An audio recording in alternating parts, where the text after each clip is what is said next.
Pre school management എന്ന ഒരു സബ്ജക്റ്റിലെ ഒന്നാമത്തെ യൂണിറ്റ് ലേണിംഗ് എൻവയോൺമെൻറ്റ് അതാണ് നമുക്ക് ഡിസ്കസ് ചെയ്യാനുള്ളത്. അപ്പോൾ നമുക്ക് പ്രീ സ്കൂൾ ടീച്ചർ ആവാൻ പോകുന്ന നമുക്ക് പ്രീ സ്കൂളിനെ മാനേജ് ചെയ്യുന്നതിനെക്കുറിച്ചും നമുക്ക് പഠിക്കേണ്ടതുണ്ട്. കാരണം ഒരു പ്രീ സ്കൂളിലേക്ക് പോകുമ്പോൾ കേവലം അധ്യാപികയുടെ ദൗത്യം അല്ലെങ്കിൽ അവരുടെ ഡ്യൂട്ടി അവർക്ക് അക്ഷരങ്ങൾ പഠിപ്പിച്ചു കൊടുക്കുക അല്ലെങ്കിൽ പാഠഭാഗങ്ങൾ പഠിപ്പിച്ചു കൊടുക്കുക എന്നതിനപ്പുറത്തേക്ക് ആ സ്ഥാപനത്തിൻ്റെ ഒരു ടോട്ടലി ഉള്ള മാനേജ്മെൻറ്റും കൂടി അധ്യാപികയുടെ ഉത്തരവാദിത്വമാണ്. ചില ആളുകൾ ടീച്ചർ ട്രെയിനിങ് കോഴ്സുകളൊക്കെ പഠിച്ചിട്ട് സ്വന്തമായി സ്ഥാപനങ്ങളൊക്കെ നടത്താൻ വേണ്ടി ആവാറുണ്ട്. അങ്ങനെയുള്ള ആളുകൾക്ക് പ്രീ സ്കൂൾ മാനേജ്മെൻറ്റിനെ കുറിച്ച് അറിഞ്ഞിരിക്കേണ്ടത് വളരെയധികം അത്യാവശ്യമാണ്. Then only they can start their own ventures. അവർക്ക് സ്വന്തമായി വെഞ്ചറുകൾ സ്റ്റാർട്ട് ചെയ്യാനും സ്കൂളുകൾ സ്റ്റാർട്ട് ചെയ്യാനും അവർക്ക് ഉപകാരപ്പെടുന്നത് അവർ പ്രീ സ്കൂൾ മാനേജ്മെൻറ്റിനെ കുറിച്ച് പഠിക്കുമ്പോഴാണ്. അതുകൊണ്ടാണ് പ്രീ സ്കൂൾ മാനേജ്മെൻറ്റിനെ കുറിച്ച് പഠിക്കണം എന്ന് പറയുന്നത്.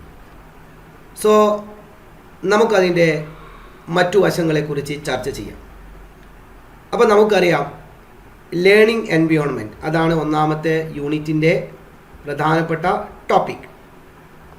ലേണിംഗ് എൻവയോൺമെൻറ്റ് എന്ന് പറയുന്നത് പഠിക്കുന്നതിൻ്റെ ഒരു ചുറ്റുപാട്. ശരിക്കും നമ്മൾ പഠിക്കുന്നതിൻ്റെ ഒരു ചുറ്റുപാട് എന്ന് പറയുമ്പോൾ നമ്മുടെ മനസ്സിലേക്ക് വരുന്നത് just about A class room. ഒരു കുട്ടി ഒരു ക്ലാസ് റൂമിൽ പോയി ഇരുന്ന് അവിടെ ഇരുന്ന് അധ്യാപിക പഠിപ്പിക്കുന്നത് പഠിച്ചു വരുന്ന ഒരു വലിയ സംഭവമാണ് നമ്മുടെ മനസ്സിലേക്ക് ഓടി വരുന്നത്. But actually A learning environment is more than just A class room. അതൊരു ക്ലാസ് റൂമിനേക്കാൾ അപ്പുറത്താണ്. വെറും ഒരു ക്ലാസ് റൂമിൽ മാത്രമല്ല അല്ലെങ്കിൽ ഒരു ക്ലാസ് റൂം മാത്രമല്ല ഒരു ലേണിംഗ് എൻവയോൺമെൻറ്റ് എന്ന് പറയുന്നത്. It is a space in which students feel safe and supported in their pursuit of knowledge as well as inspired by their surroundings. ആ കുട്ടിക്ക് ആ ക്ലാസ് റൂമിലേക്ക് പോകുമ്പോൾ അവിടെയുള്ള ക്ലാസ് റൂമും അതിന് ചുറ്റിപ്പറ്റി നിൽക്കുന്ന കാര്യങ്ങളും അവിടെയുള്ള ടീച്ചേഴ്സും അവിടെയുള്ള ഡെസ്കും ബെഞ്ചും അതുപോലെ തന്നെ അവിടെയുള്ള ചുമരുകളിലെ എഴുത്തുപോലും ആ കുട്ടിയുടെ ലേണിംഗ് എൻവയോൺമെൻറ്റാണ്. എന്തിനേറെ പറയുന്നു, ആ കുട്ടി വളരെ പ്രതീക്ഷയോടുകൂടെ രാവിലെ ഒന്ന് സ്കൂളിലേക്ക് പോകുമ്പോൾ വളരെ സന്തോഷത്തോടുകൂടെ ഒരു സ്മൈലിംഗ് ഫേസോടുകൂടി if the teachers are welcoming the students with a smiley face it also a part of learning environment. അതും ഒരു ലേണിംഗ് എൻവയോൺമെൻറ്റിൻ്റെ ഭാഗമാണ്. അപ്പോൾ ലേണിംഗ് എൻവയോൺമെൻറ്റ് എന്ന് പറയുന്നത് ഒരു ക്ലാസ് റൂം അല്ലെങ്കിൽ ഒരു ബിൽഡിങ് അതിൽ കുറേയുള്ള എക്യുപ്മെൻറ്റ്സ് അല്ലെങ്കിൽ ഇൻഫ്രാസ്ട്രക്ചർ അടിസ്ഥാന സൗകര്യങ്ങൾ മാത്രമല്ല, നമുക്ക് ആ ഒരു ക്ലാസ് റൂമിൽ പോയി ഇരുന്ന് പഠിക്കുന്നതിൻ്റെ എ ടു സിറ്റ് അതിൻ്റെ മുക്കും മൂലയും അതിന് ചുറ്റിപ്പറ്റി നിൽക്കുന്ന എല്ലാ കാര്യങ്ങളും ഉൾക്കൊള്ളുമ്പോഴാണ് ഒരു നല്ല ലേണിംഗ് എൻവയോൺമെൻറ്റ് ഉണ്ട് എന്ന് നമുക്ക് പറയാൻ പറ്റുന്നത്. Think back of some of the classroom environments you have encountered on your educational path.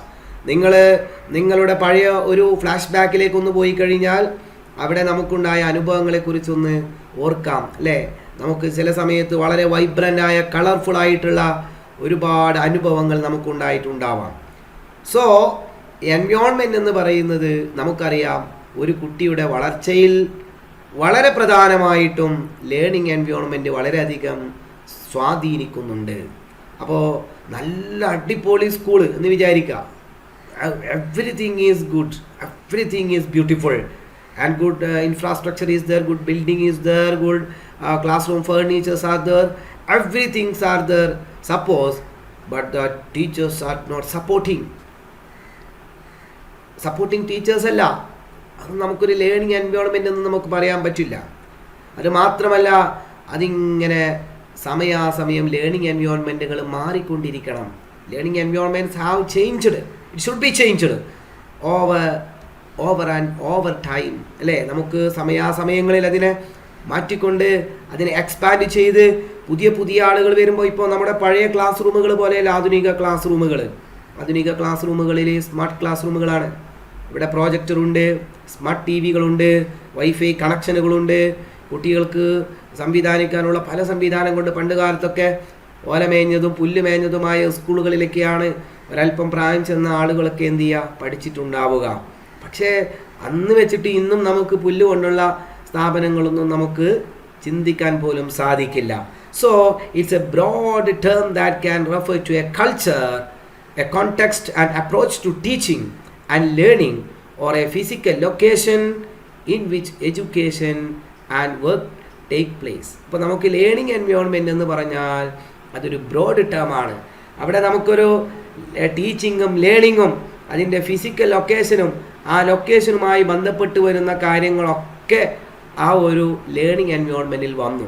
അപ്പോൾ ബിൽഡിങ്, അത് മാനേജ് ചെയ്യുന്ന ആളുകൾ, അതിനെ ചുറ്റിപ്പറ്റി നിൽക്കുന്ന കാര്യങ്ങൾ എല്ലാം തന്നെ ഈ ലേണിംഗ് എൻവയോൺമെൻറ്റിൽ വന്നു. ഓക്കെ, ഇനി നമുക്ക് learning എൻവയോൺമെൻറ്റിനെ let us classify the learning environment into different parts. First one, learning environment-നെ നമ്മൾ ക്ലാസിഫൈ ചെയ്തിരിക്കുന്നത് ഫസ്റ്റ് വൺ ഫിസിക്കലാണ്. ഫിസിക്കൽ എന്ന് പറയുന്നത് നമുക്ക് കാണാനും തൊടാനും പറ്റുന്ന അല്ലെങ്കിൽ ഫിസിക്കലായിട്ടുള്ള കാര്യങ്ങൾ.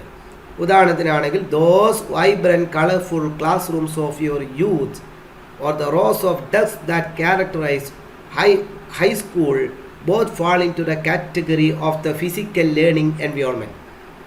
അപ്പോൾ ഫിസിക്കൽ എന്ന് പറയുമ്പോൾ നല്ല ക്ലാസ് റൂം, ആ ക്ലാസ് റൂമിൽ വളരെ മനോഹരമായി സജ്ജീകരിച്ചിരിക്കുന്ന ബെഞ്ചുകളും ഡെസ്കുകളും ഇതെല്ലാം തന്നെ ഫിസിക്കൽ എൻവയോൺമെൻറ്റാണ്. ഇതിൽ ശരിക്കും ആ ക്ലാസ് റൂമിൻ്റെ ഡിസൈൻ, അതിൻ്റെ ലേ ഔട്ട് എങ്ങനെയാണ്, അതിൻ്റെ ഡിസൈൻ എങ്ങനെയാണ്, എന്തൊക്കെയാണ് ഉൾക്കൊള്ളിച്ചിരിക്കുന്നത്, എങ്ങനെയാണ് അതിൻ്റെ ചുമരുകൾ ഡിസൈൻ ചെയ്തിരിക്കുന്നത്, ഇതെല്ലാം തന്നെ ഈവൺ ഫർണിച്ചറും ആ കുട്ടി ഉപയോഗിക്കുന്ന ടോയ്ലറ്റിലെ നമുക്ക് വാഷ് ബേസിൻ പോലും ഈ ഫിസിക്കൽ എൻവയോൺമെൻറ്റിൽ വരുന്നതാണ്.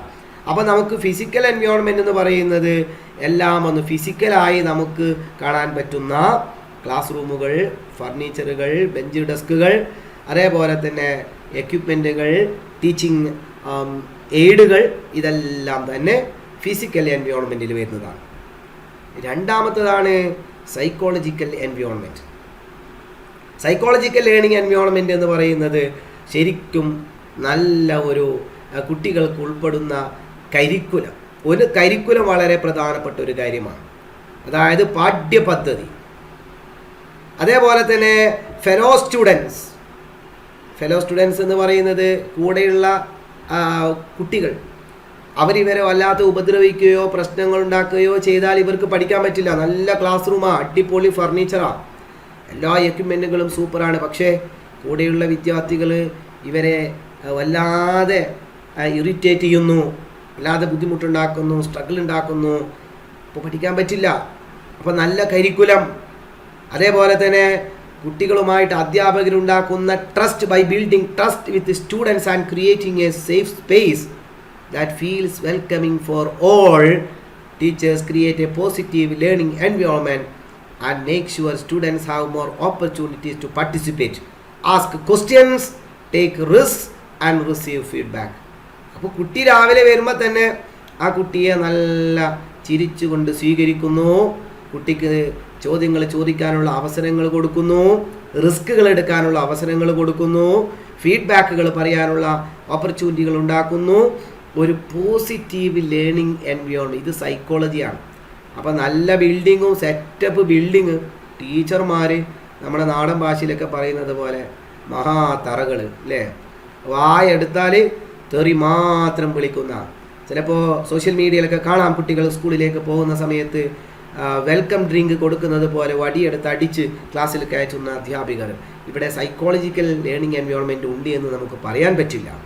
മൂന്നാമത്തതാണ് ഇമോഷണൽ എന്ന് പറയുന്നത് വളരെയധികം വൈകാരികമായിട്ടുള്ള കാര്യം. ഉദാഹരണത്തിനാണെങ്കിൽ school can be stressful at any age which is why students need a positive emotional environment that supports their educational path. വൈകാരികമായ സപ്പോർട്ട്, പ്രത്യേകിച്ചിട്ട് ചെറിയ കുട്ടികളാണ്, അമ്മയുടെ മടിത്തട്ടിൽ നിന്നും എഴുന്നേറ്റ് വരുന്ന കുട്ടികൾ. അവരുടെ അമ്മയും ടീച്ചറും ചേച്ചിയും അനുജത്തിയും എല്ലാമായിട്ട് മാറാൻ ഈ ടീച്ചറിന് സാധിക്കണം. പല രീതിയിലുള്ള സെപ്പറേഷൻ പ്രശ്നങ്ങളൊക്കെ ഉണ്ടാകും. അമ്മയെ വിട്ട് വന്നതിൻ്റെ വിഷമങ്ങൾ ഉണ്ടാകും. പല രീതിയിലുള്ള സ്ട്രെസ്സുകൾ ആ വിദ്യാർത്ഥികൾ അനുഭവിക്കുന്നുണ്ടാകും. അപ്പോൾ അവർക്കൊരു പോസിറ്റീവ് ഇമോഷണൽ എൻവയോൺമെൻറ്റ് ഉണ്ടാക്കി കൊടുക്കുക. അതേപോലെ തന്നെ ആ കുട്ടിക്ക് എക്സ്പ്രസ് ചെയ്യാൻ സെൽഫ് എക്സ്പ്രഷൻ, അതേപോലെ തന്നെ ഇമോഷൻ എക്സ്പ്രസ് ചെയ്യാനുള്ള ഫ്രീഡം ടു എക്സ്പ്രസ് ഇമോഷൻസിനെ എക്സ്പ്രസ് ചെയ്യാനുള്ള കരയുന്ന കുട്ടി കരയട്ടെ, കുറച്ച് കരയാനൊക്കെ വിടുക, പ്രശ്നമൊന്നുമില്ല. ഇപ്പോൾ കരയാൻ വിടണം, കരയുമ്പം നീ കരയരുത് എന്ന് പേടിപ്പിച്ചിരുത്തുക. അവിടെ ഇമോഷണൽ എൻവയോൺമെൻറ്റ് ഇല്ല. കുട്ടിക്ക് സന്തോഷം വരുമ്പോൾ ചിരിക്കണം. കുട്ടി കരയുന്നത് അവരുടെ വികാരം പ്രകടിപ്പിക്കുന്നത് ഒരു ആശയവിനിമയമാണ്. കുട്ടി എന്തൊക്കെയോ പേടിക്കുന്നു, എന്തൊക്കെയോ സ്ട്രഗിൾ ചെയ്യുന്നു എന്നുള്ളതിൻ്റെ സൂചനയാണ് കരയുന്നത്. അപ്പോൾ കരയാൻ സ്വാതന്ത്ര്യമില്ല, ചിരിക്കാൻ സ്വാതന്ത്ര്യമില്ല, എൻജോയ് ചെയ്യാൻ സ്വാതന്ത്ര്യമില്ല. ഇങ്ങനെയൊക്കെ ആയിക്കഴിഞ്ഞാൽ അവിടെ നല്ലൊരു ഇമോഷണൽ ലേണിംഗ് എൻവയോൺമെൻറ്റ് ഉണ്ട് എന്ന് നമുക്ക് പറയാൻ പറ്റില്ല. അപ്പോൾ നമുക്ക് ആ ഒരു ഇമോഷണൽ ഇൻ്റലിജൻസ് ഉണ്ടാക്കാൻ പറ്റും. ഇമോഷണൽ ഇൻ്റലിജൻസ് എന്ന് പറഞ്ഞാൽ അതാണ് വൈകാരിക ബുദ്ധി, വൈകാരിക പക്വത എന്നൊക്കെ പറയും. എന്ന് പറഞ്ഞാൽ ഒരാൾക്ക് ദുഃഖം വരുമ്പോൾ ദുഃഖം പ്രകടിപ്പിക്കാനും, സന്തോഷം വരുമ്പോൾ സന്തോഷം പ്രകടിപ്പിക്കാനും, അതേപോലെ തന്നെ എക്സൈറ്റ്മെൻറ്റ് വരുമ്പോൾ അത് പ്രകടിപ്പിക്കാനും, സങ്കടം പ്രകടിപ്പിക്കാനുമുള്ള കഴിവ്, അതിനുള്ള സപ്പോർട്ട് നമ്മൾ കൊടുക്കുമ്പോഴാണ് കുട്ടിക്ക് ഇമോഷണൽ ഇൻ്റലിജൻസ് ഉണ്ടാവുന്നത്. അപ്പോൾ നമുക്ക് ശരിക്കും കുട്ടികൾക്ക് റുട്ടീൻ ഉണ്ടാക്കി കൊടുത്തു, ഒരുപാട് ചോയ്സുകൾ ഉണ്ടാക്കി കൊടുത്തു, ഒരുപാട് സെലിബ്രേഷൻസ് ഉണ്ടാക്കി കൊടുത്തു, അച്ചീവ്മെൻറ്റുകളെ സെലിബ്രേറ്റ് ചെയ്യാനുള്ള ഓപ്ഷൻസ് ഉണ്ടാക്കി കൊടുത്തു.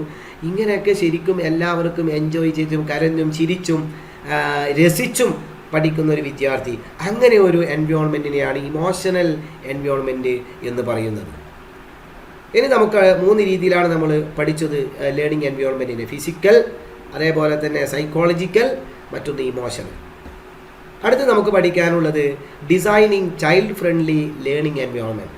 നമ്മളൊരു പ്രീ സ്കൂള് ഉണ്ടാക്കുന്ന സമയത്ത് നമ്മുടെ ഇഷ്ടത്തിനല്ല നമ്മൾ എന്ത് ചെയ്യേണ്ടത്, ഒരു ലേണിംഗ് എൻവയോൺമെൻറ്റ് ഉണ്ടാക്കേണ്ടത്. Designing child friendly learning environment.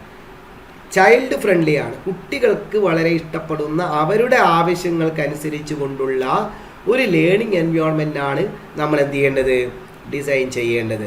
Designing physical space for young children blended with pedagogy and safety may help in there process of learning. അപ്പോൾ ശരിക്കും ഒരു ഫിസിക്കൽ സ്പേസ് ഉണ്ടാക്കുന്ന സമയത്ത് കുട്ടിയുടെ പഠന പ്രക്രിയ അല്ലെങ്കിൽ അതിനെ സഹായിക്കുന്ന രീതിയിലുള്ള ഒരു സിസ്റ്റമാണ് നമ്മൾ അവിടെ ഡിസൈൻ ചെയ്തിരിക്കുന്നതെങ്കിൽ കുട്ടി വളരെ നന്നായി പഠിക്കും. അതേപോലെ തന്നെ ഓരോ physical space for young children's activities may vary from centre to centre and setting to setting, urban, rural, semi urban and tribal. ഈ നമുക്ക് ഫിസിക്കൽ സ്പേസ് എന്ന് പറയുന്നത് ഓരോ സ്ഥലത്തെ അടിസ്ഥാനപ്പെടുത്തിക്കൊണ്ട് മാറിക്കൊണ്ടിരിക്കും. ഇപ്പോൾ നല്ലൊരു ടൗണിലാണ്, ഒരു അർബൻ ഏരിയയിലാണ് ഒരാൾ സ്കൂൾ തുടങ്ങുന്നതെങ്കിൽ അർബൻ ഏരിയയിൽ കുറഞ്ഞ സ്ഥലം മാത്രമേ ഉണ്ടാവുള്ളൂ. പട്ടണത്തിലൊക്കെ സ്ഥലത്തിന് വലിയ വിലയാണ്. അപ്പോൾ നമ്മൾ ഒരുപാട് പൈസ കൊടുത്തിട്ടൊന്നും നമുക്കവിടെ സ്ഥാപനം തുടങ്ങാൻ പറ്റില്ല. അപ്പോൾ ഫിസിക്കൽ സ്പേസ് വളരെ കുറവായിരിക്കും. പക്ഷേ റൂറൽ ഏരിയയിലാകുമ്പോൾ സ്ഥലത്തിന് വില കുറവായിരിക്കും. അപ്പോൾ നമുക്ക് നല്ല സ്പേസ്, വിശാലമായ ഏക്കർ കണക്കിന് സ്ഥലത്തൊക്കെ പ്ലേ സ്കൂളുകളൊക്കെ തുടങ്ങുന്നവരുണ്ട്.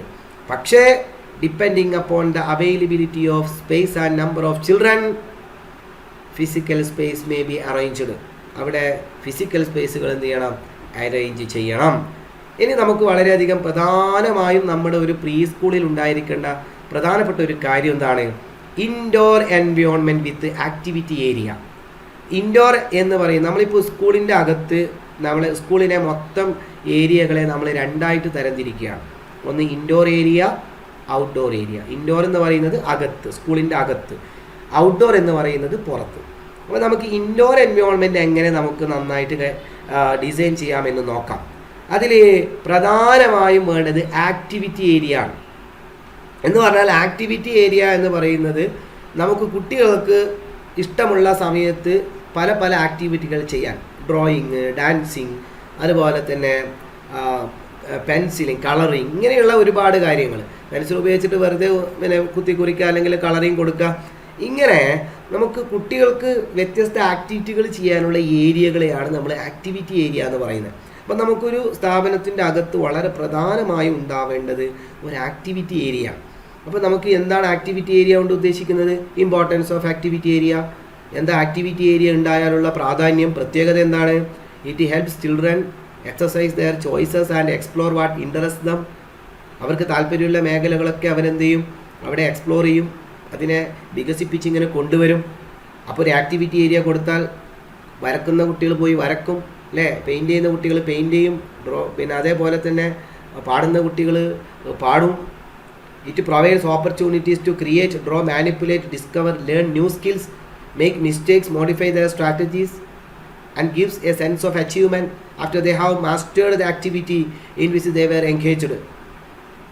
നമുക്കൊരു പുതിയ ഒരു കഴിവിനെ ഉണ്ടാക്കാനും മാനിപ്പുലേറ്റ് ചെയ്യാനും അതിനെ മാറ്റിയെടുക്കാനും പുതിയത് കണ്ടുപിടിക്കാനും പുതിയത് പഠിക്കാനും അതേപോലെ തന്നെ മിസ്റ്റേക്കുകൾ ഉണ്ടാക്കാനും അവരുടെ സ്ട്രാറ്റജികൾ, അവർ പഠിച്ച തന്ത്രങ്ങളെ മോഡിഫൈ ചെയ്യാനും അതേപോലെ തന്നെ and gives A sense of achievement.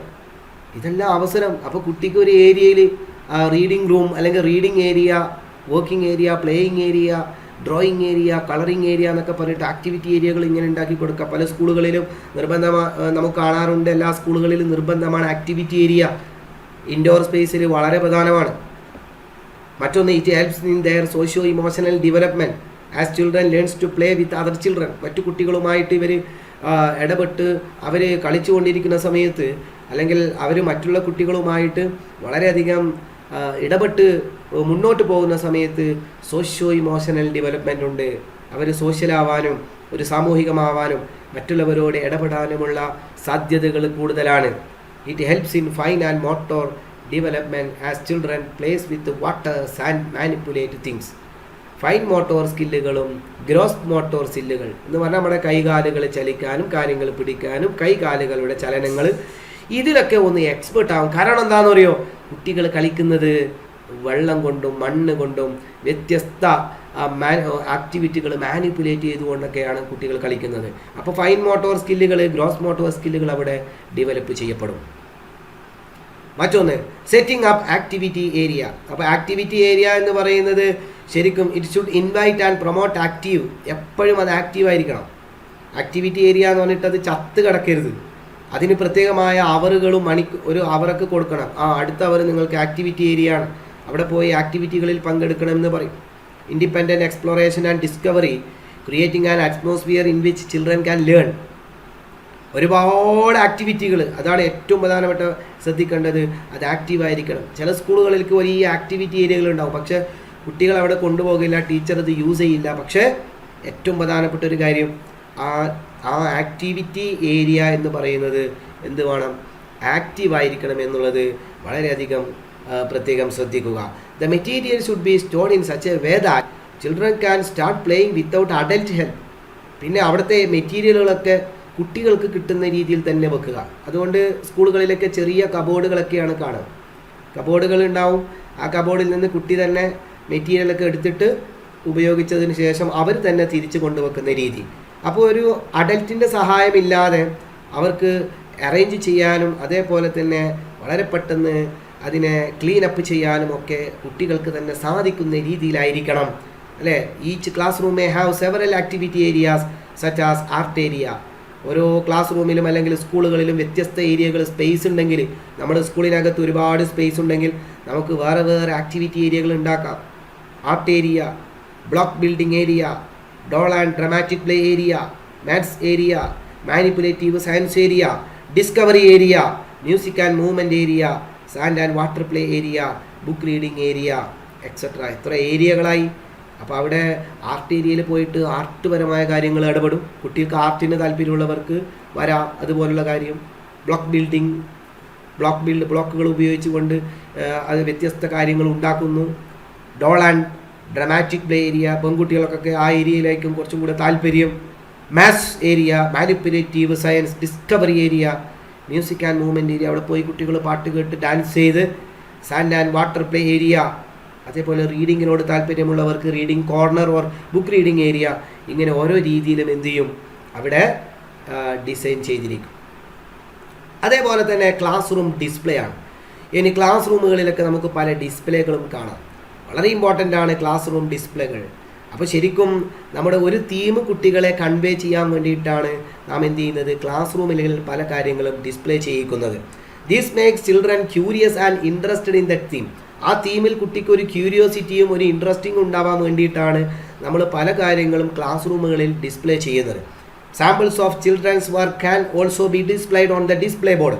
കുട്ടികൾ ചെയ്ത നല്ല നല്ല വർക്കുകൾ, നല്ലത് മോശം എന്തായാലും പ്രശ്നമൊന്നുമില്ല, എല്ലാ വർക്കുകളും ഡിസ്പ്ലേ ചെയ്യിപ്പിക്കാം. The following must be kept in mind while displaying children's works. കുട്ടികൾ ചെയ്ത വർക്കുകൾ ഡിസ്പ്ലേ ചെയ്യുമ്പോൾ ക്ലാസ് റൂമുകളിൽ ഡിസ്പ്ലേ ചെയ്യുമ്പോൾ ശ്രദ്ധിക്കേണ്ടത് it should B at the I level of the children. കുട്ടികളുടെ ഐ ലെവലിലായിരിക്കണം. അതായത് നമ്മളിപ്പോൾ ചെറിയ കുട്ടികൾക്ക് കാണുന്ന ആ ലെവലിൽ വെക്കണം, ഉയർന്ന ഹൈറ്റിലൊന്നും വെക്കാൻ പാടില്ല. Samples of both in process and finished work of children should be displayed. എല്ലാം ഫിനിഷായതും ചെയ്തുകൊണ്ടിരിക്കുന്ന വർക്കുകളെല്ലാം അവിടെ വെക്കണം. Display should be changed regularly. മാറ്റി മാറ്റി വെക്കണം. ഓരോ ദിവസം പുതിയ പുതിയ ആളുകൾ ചെയ്തത് ഇങ്ങനെ മാറ്റി മാറ്റി വെക്കുക. Work of each child should be displayed, not all the best ones. നല്ലത് മാത്രം വെച്ചാൽ പോലെ എല്ലാം വെക്കണം. Display should be purposeful. എല്ലാത്തിനും ഒരു പർപ്പസ് ഉണ്ടായിരിക്കണം. And it should be relevant and current. അത് റെലവൻ്റ് ആയിരിക്കണം, ഇമ്പോർട്ടൻ്റ് ആയിരിക്കണം. അല്ലാതെ എന്തെങ്കിലും വെച്ചത് കൊണ്ട് കാര്യമില്ല, അത് ഇമ്പോർട്ടൻ്റ് ആയ കാര്യമായിട്ട് കൂടിയും എന്ത് ചെയ്യാം, ശ്രദ്ധിക്കുക. ഇതാണ് നമുക്ക് ഒന്നാമത്തെ യൂണിറ്റിൽ നിന്നും പഠിക്കാനുള്ളത് എന്ന് മനസ്സിലാക്കുക. അപ്പോൾ ലേണിംഗ് എൻവയോൺമെൻറ്റിൻ്റെ ഒന്നാമത്തെ പാഠത്തിലെ പ്രധാന ഭാഗങ്ങൾ വായിച്ചു നോക്കി മനസ്സിലാക്കുക. Thank you.